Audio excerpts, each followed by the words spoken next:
Assalamualaikum warahmatullahi wabarakatuh. Halo teman-teman. Baik, perkenalkan nama saya lah Mardani Putra dan keempat teman saya yaitu Ayu Aulia Devi, Fitria Rahmadani, Justisia Puspita, dan Rengga Aryansah Pratama. Pada praktikum yang pertama, kita akan menggunakan instrumen spektrofotometer infrared.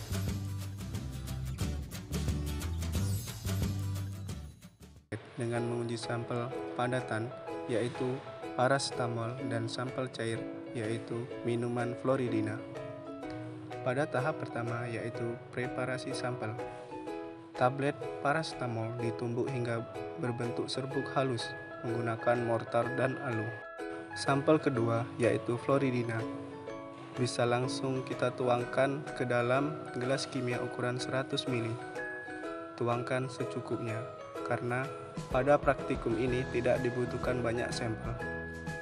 Inilah sampel yang akan kita uji dengan spektrofotometer infrared. Inilah alat spektrofotometer FTIR yang akan kita gunakan. Yang pertama, sampel padat yang sudah ditumbuk kita letakkan di wadah sampel sampai menutupi lingkaran yang ada di kompartemen sampel. Kemudian, sampel akan dideteksi oleh detektor dan akan menghasilkan spektra yang muncul di recorder. Setelah sampel dimasukkan ke dalam wadah, kemudian ditekan dengan detektor, lalu akan diproses melalui cara kerja dari FTIR, di mana sumber sinar dari IR akan menembakkan cahayanya ke monokromator, dan monokromator akan menembakkan cahayanya dari monokromator ke sampel, dan masuk ke detektor yang akan menghasilkan hasil absorbansi pada komputer.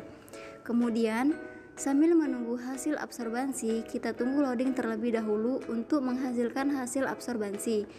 Karena di FTIR itu tereksitasi, maka diubah terlebih dahulu dari absorbansi menjadi tereksitasi dan disetting di mode pada point table. Dan nantinya bisa diedit di aplikasi tambahan seperti di Origin atau Android. Jika folder telah disimpan dan kemudian jika mau diidentifikasi, bilangan gelombang bisa diklik di point table tadi dan akan menghasilkan spektrum-spektrum yang tajam, kemudian dijadikan PDF dan kita cek untuk upload untuk dilihat hasilnya. Inilah hasil spektra infrared dari hasil sampel paracetamol yang didapatkan. Selanjutnya, pengujian sampel yang kedua yaitu sampel cair minuman Floridina. Sampel cair langsung diteteskan ke kompartemen sampel dengan pipet tetes. Perbedaan penggunaan sampel padat dan cair yaitu pada peletakan di kompartemennya. Jika pada sampel padat, sekrup harus diputar hingga menekan sampel supaya mempermudah pembacaan spektra. Sedangkan pada sampel cair, sekrup tidak perlu diputar karena sampel cair bisa langsung menempel dan sampel bisa langsung terbaca. Setelah sampel dimasukkan dalam wadah, kemudian tekan dengan detektor. Lalu akan diproses melalui cara kerja dari FTIR, di mana sumber sinar dari IR akan menembakkan cahayanya ke monokromator, kemudian monokromator akan menembakkan cahaya dari monokromator ke sampel, dan kemudian akan masuk ke detektor yang akan menghasilkan absorbansi pada layar komputer.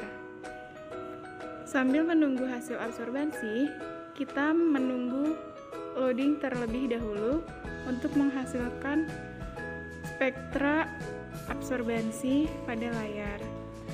Karena pada FTIR itu terjadi eksitasi elektron, maka diubah terlebih dahulu absorbansi menjadi eksitasi.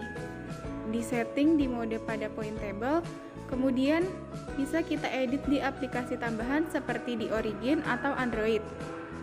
Jika folder telah disimpan, lalu mau diidentifikasi bilangan gelombang, bisa kita klik di point table tadi.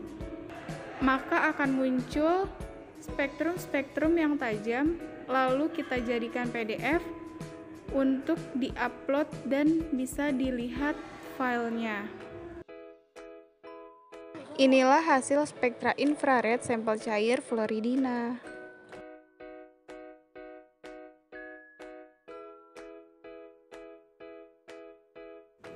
pada sampel yang pertama, yaitu sampel parasetamol. Pada daerah frekuensi panjang gelombang 3157, dugaan sementara gugus fungsi yaitu gugus amina NH. Pada daerah frekuensi 1650, dugaan gugus fungsi yaitu gugus karbonil atau C-2O. Pada daerah frekuensi panjang gelombang 1561 menunjukkan gugus fungsi alkena C-2C dan bisa juga menunjukkan gugus fungsi cincin aromatis. Yang selanjutnya daerah frekuensi 1326 menunjukkan gugus fungsi senyawa nitro.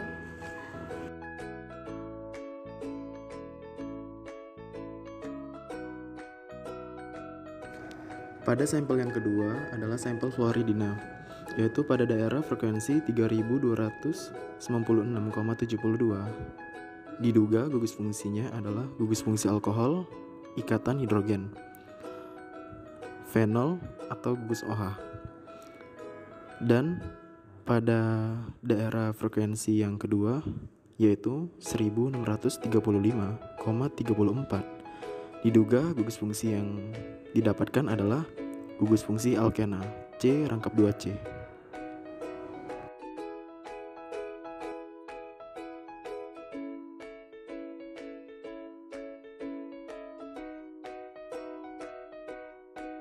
Sebelum menganalisis sampel, kita mempersiapkan larutan standar dan larutan baku, di mana pada larutan standar dilakukan pengukuran dengan hasil ukuran yang telah dilakukan dengan hasil perhitungan dengan menggunakan pipet volume yang dimasukkan ke labu ukur dan ditambah aquades sampai batas dari 1 ppm hingga 5 ppm.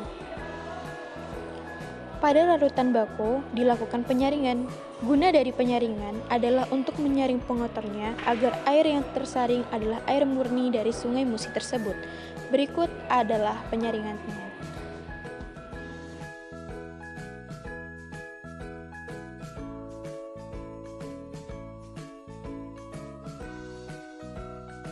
Larutan baku yang digunakan adalah larutan yang berasal dari air Sungai Musi II untuk analisis logam Fe. Pada percobaan yang kedua ini adalah preparasi sampel pada larutan standar dan larutan baku. Untuk larutan standar ini ada 5 larutan standar yang terdiri dari 1 ppm, 2 ppm, 3 ppm, 4 ppm, dan 5 ppm. Berikut adalah perhitungannya.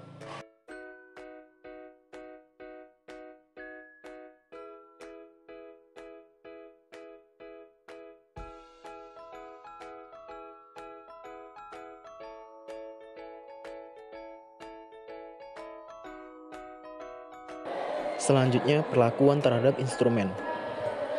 Berikut adalah perlakuan untuk menganalisis larutan standar dan larutan baku, di mana pada saat melakukan analisis pertama dilakukan yang pertama pada larutan baku, di mana elektroda dimasukkan pada larutan baku, di mana elektroda yang dimasukkan ke larutan baku didiamkan sampai hasil absorbansi dapat dihasilkan. Begitupun hal yang sama pada larutan standar 1 ppm sampai 5 ppm secara bergantian yang elektrodanya dimasukkan pada larutan standar sampai absorbansi muncul di komputer. Dimana yang kita tahu cara kerja dari instrumen ini adalah ketika sampel yang dimasukkan oleh elektroda, sampel akan disedot oleh elektroda atom. Dari sampel akan menghasilkan ion, di mana ion pada saat penyedotan akan masuk ke flame. Di flame itu untuk melakukan pembakaran untuk menghasilkan emisi dari hasil foton. Dan ada sumber sinar yaitu lampu AAS atau sinar AAS, di mana lampu AAS atau sinar AAS ini memiliki warna yang berbeda sesuai fungsinya masing-masing, sesuai analisis sampel yang dilakukan pada saat sampel yang akan dimasukkan nantinya. Misalkan yang kita analisis adalah logam Cu, maka memakai sinar atau lampu AAS Cu dan memiliki warna yang berbeda-beda juga. Nah, untuk sampel yang kami analisis adalah logam Fe, di mana warna dari sumber yang dilakukan adalah lampu berwarna merah untuk logam Fe dari sinar AS atau lampu AS di sini, di mana sumber sinar akan ditembakkan antara pada flame hasil pembakaran dan hasil penyedotan, dan hasil penembakan tersebut akan masuk ke monokromator. Nah, di monokromator akan memecah sinar menjadi kecil. Yang dikeluarkan adalah warna yang sesuai lampu sinar, yaitu merah. Maka logam Fe dan akan masuk ke detektor dan akan muncul hasil penyerapan, yaitu absorbansi dari larutan standar 1-5 ppm dari proses tersebut. Dan larutan baku hasil absorbansi juga akan dihasilkan juga selain dari larutan standar yang sudah dihasilkannya juga. Jadi terdapat dua hasil, yaitu larutan standar 1 ppm sampai 5 ppm dan larutan baku akan menghasilkan hasil absorbansinya dari proses AS tersebut. Kemudian hasil absorbansi, nah berikut nantinya akan ada hasil absorbansinya. Berikut adalah hasil perhitungan pada instrumen AAS pada sampel Sungai Musi 2. Sebelum melakukan perhitungan pada konsentrasi pada sampel Sungai Musi 2, kita tentukan terlebih dahulu kurva, di mana pada penentuan kurva kita bisa gunakan Microsoft Excel. Nah, di Microsoft Excel kita tentukan terlebih dahulu pada sumbu X dan sumbu Y, di mana sumbu X adalah konsentrasi, yaitu yang sudah ditentukan, yaitu 1 ppm sampai 5 ppm, dan untuk sumbu Y adalah absorbansi, di mana absorbansi sudah kita dapatkan dari sampel yang sudah didapatkan dari absorbansi di AAS, kemudian dimasukkan pada sumbu Y. Nah, setelah itu kita lakukan proses pembuatan kurva pada Microsoft Excel dengan mengklik insert dan pilih sketcher.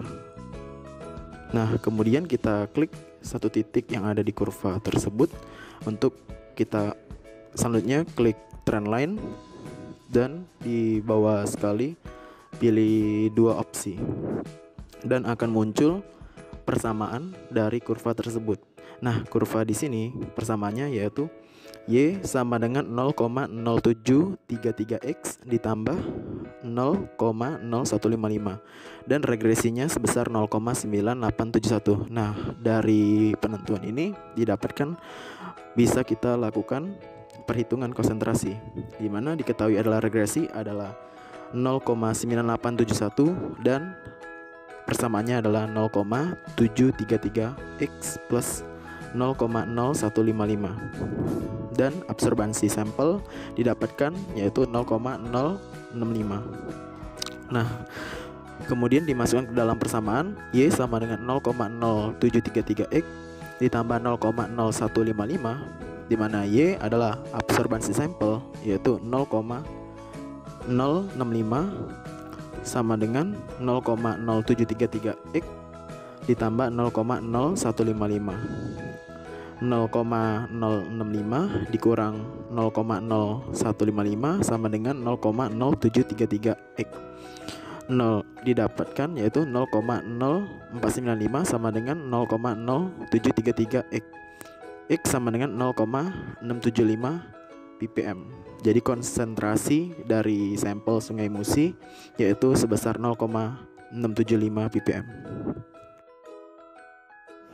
Demikian yang dapat kami sampaikan. Jika ada salah kata mohon dimaafkan. Siang-siang pergi ke kota, jangan lupa beli alpukat. Demikian video praktikum pembelajaran kita, semoga bisa bermanfaat. Billahi taufiq wal hidayah. Wassalamualaikum warahmatullahi wabarakatuh. Sampai jumpa teman-teman.